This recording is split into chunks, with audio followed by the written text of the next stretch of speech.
Barcelona has never once gone out of style in literally anything. This is the club of Cruyff's genius, Messi's magic, Guardiola's tiki-taka we're talking about. But here's a catch: that same flair they boast of has a bit of blowing holes in the bank account. And now in true Barça fashion, they've decided the cure for financial chaos is, well, wait for it, 900 million euros facelift for Camp Nou. Okay, so here's the thing. The plan is pretty simple on paper. Take Europe's biggest stadium, demolish the hell out of it, rebuild it, and make it all glittery, greener, bigger, and louder than it can ever be. After which you can turn it into the guzzling entertainment machine of the 21st century.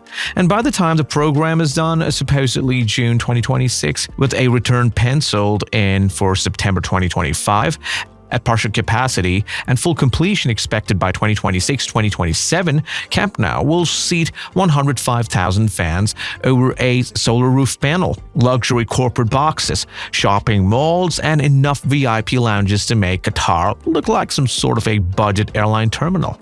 Wanna bet? Alright, sounds pretty dreamy, doesn't it? Anything this good is bound to come with a catch. So here's the issue. All this glitter isn't Barcelona's, it's borrowed cash from Goldman Sachs and JP Morgan. Yeah, not exactly the kind of people you'd expect to lend you 900 million euros unless they're pretty sure they'll get it back. Preferably with a side of your organ thrown in. Want to take a guess at how long the repayments are scheduled to stretch? Well, let me save your time and tell you that these guys are about to settle for a loan they'll be paying until 2047. Yes, 2047, with Barça coughing up roughly $104 million every year. Now, that's the kind of annual bill that makes even Robert Lewandowski's wages look like pocket change. And here's the kicker, Barça are betting everything they have on the fact that this whole adventure will pay for itself.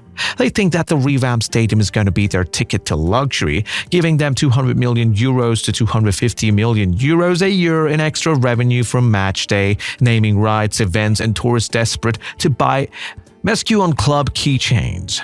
To put this the simpler way, the whole thing is a gamble. And maybe, just maybe, if they're right, Barça will emerge from this debt-ridden swamp with a shiny jewel that secures their future. Well, if they're wrong, well, let's just say Espai Barça might go down as the most expensive open-air museum in Europe. So hey, they still do make a name for themselves, maybe not in the way they wanted. Okay, now let's break it down for you how we got here. You need to remember that Camp Nou has been through this before. Some people just don't learn today. You gotta give it up to them for not quitting though. When it opened in 1957, it was the new crown jewel of Catalonia. This massive development by Feyenoord de Cruyff, hosting a whopping 90,000 fans with space for more. Over the years it grew, and at one point swelling to a frankly ridiculous 121,000 for the 1982 World Cup. Crazy, right? By the time Pope John Paul II came in 1982 to bless it with a mass in front of 121,500 believers, half of whom possibly got in for free, Camp Nou had cemented itself as more than just a mere stadium. It was a cathedral. It was a political rallying point and the beating heart of a region that saw football as resistance. But then came the 2000s. By now, we'd find the concrete crumbling, the seats cracking, and the VIP boxes looked about as luxurious as dinner seats. For years, the club debated whether to build a new stadium or renovate the old one. Norman Foster's architectural firm once drew up these really glamorous designs in 2007, only for the financial crisis to kill the plan. But hey, they give it another go in 2014. The project promised completion by 2021, which clearly went well considering it's now 2025 and Barça are playing at the Olympic Stadium, so that's one win right there. If you're finding this breakdown helpful, make sure you hit that like button and subscribe for more deep findings of some major financial decisions affecting American cities. Joan Laporta, the current president and part-time ringmaster of this, circus, insists that the risk they're taking is about saving Barcelona. It's not sinking it. Yeah, we believe that once it actually happens. His idea is all about Espai Barça being more than a stadium, a sports entertainment mega complex that will out Real Madrid. The Santiago Bernabéu's just had a $1 billion facelift with retractable pitches and a roof that opens like a luxury convertible. And you know just how Barcelona gets it when this happens. Their pride won't allow them to be left behind. If Madrid has a spaceship, Barca's gonna take things a whole another level and build a mothership. But here's where the sarcasm comes to bite you in the rear end. You can almost hear the ghosts of accountants past screaming, "Remember your debt, fools!" Because hello, Barcelona already is drowning financially. They've mortgaged future TV revenues, they've built financial levers that sound more like wishful thinking than strategy. And they had to let Lionel Messi walk because they couldn't afford to keep him. Let's all agree that's just the saddest part. And yet, in the middle of all of this, they've decided to bet on the world's most expensive concrete pour. They have to be incredibly optimistic to pull this thing off. Fans are divided. The optimists see a future where Camp Nou is nothing less than a global destination, packed every week, hosting NFL games, concerts, corporate galas, and possibly Elon Musk's next space launch. The pessimists, on the other hand, or in this case the realists, see an empty shell when the tourism bubble bursts. VIP seats sold out to half-hearted corporates who clap politely but can't pronounce Pedre's name. And a club still unable to afford a proper right back. What does all of this mean? That the cracks are already appearing? That the original plan was to return to Camp Nou in late 2024 for the club's 125th anniversary. That's now being pushed further to September 2025, with full completion in 2026-2027, only if all things go well. And let's be honest about one thing. Historically speaking, nothing has ever gone well with stadium deadlines. Wembley was incredibly late, Tottenham Stadium took forever, and the Berlin airport was delayed by a whole decade.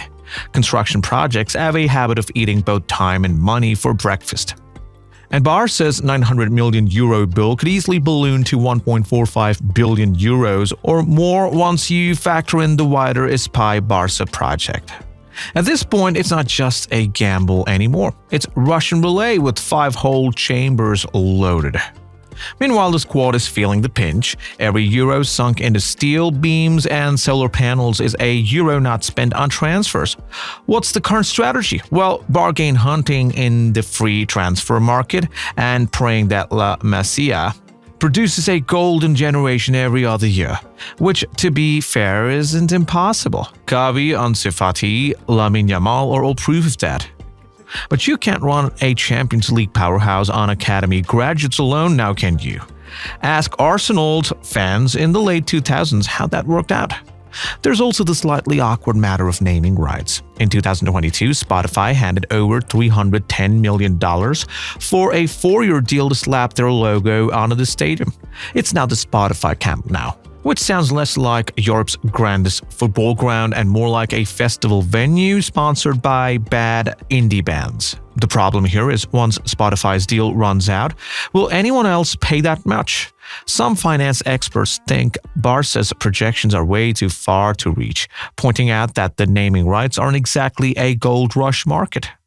And yet again, because this is Barcelona, there is always hope wrapped in defiance. This is the club that survived Franco, that turned masculine club into a battle cry, that found Lionel Messi when he was a scrawny 13-year-old Rosario and built him into a gold.